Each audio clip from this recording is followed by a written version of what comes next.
چند وقت پیش اومدی پیش ما؟ من 1 ماهه که در خدمت شما هستم. چند کیلو بودی؟ 94 و 100. امروز چند شدی؟ 88 و 900. چه بهتر.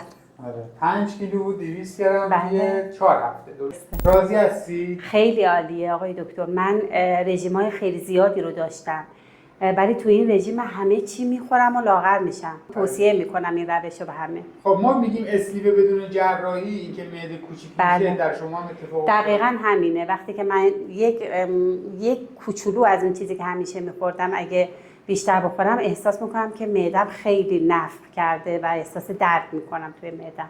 این قدرت رو در خودت میبینی که به راحتی دست از غذا بکشی؟ بله بله.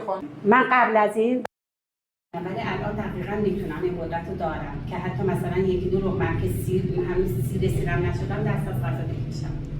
خب وزن هدفت چنده؟ 65 انشالله. انشالله.